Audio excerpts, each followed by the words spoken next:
Lee. So I wanted to, yesterday you'd said, we have received demarche from Saudi Arabia and others regarding the inclusion of the Saudi-led coalition in the Annex. Who are those others?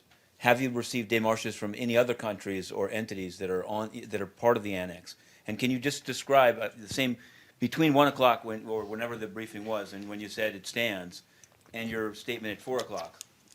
What exactly happened, just to understand how the office operates, to have a pretty serious reversal of policy? I don't think it's a reversal of policy. It's the world turns, the situation evolves, and that was a decision that was taken. There have been contacts from Jordan, from the UAE, and others. U.S.? Not that I'm aware.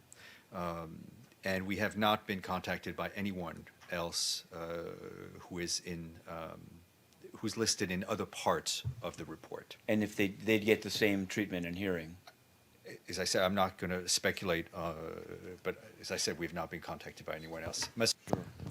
I guess these are questions about Central African Republic, but also sexual abuse. Down in conference room 3 this morning, in one of the side events of the HIV event, Stephen Lewis said that the Secretary General, Ban Ki-moon, has yet to react publicly and fully to the December 2015 Carr Review Panel report, and that they're basically putting their faith in Next SG. Where has he responded publicly and fully, and will he take a question on this at his stakeout later this week? He will take whatever question is thrown at him.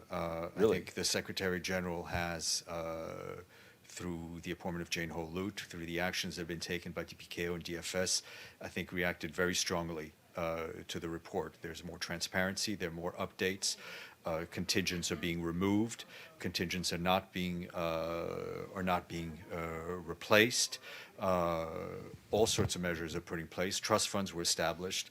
So I think the facts of what we have done since then, I think, speak for themselves, with all due respect for Mr. Lewis. I guess then I'd like to ask about another Mr. Kompass. Mr. Kompass has now resigned from the UN system and has said it's because of he's found virtually total impunity in the wake of the charges that he forwarded to the authorities.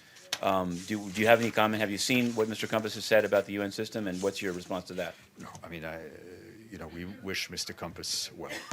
And I have another CIR, just non-sexual abuse. Sure. This has to do with there's a report in the French media of prosecution of French soldiers in the I've got to say this right because it is in French, in the Régiment d'Infanterie de Marine, and I don't want to get this wrong either. They're violemment agressé deux civils in 2014. They're being prosecuted. And I wanted to know, is this something that the UN, now that the French authorities they didn't make it public at the time, but it's now been reported, is this something that the UN, either as human rights people, knew about, or the mission? And what do you say about this? I don't know about this particular case, but obviously we welcome the prosecution of anyone accused of sexual abuse.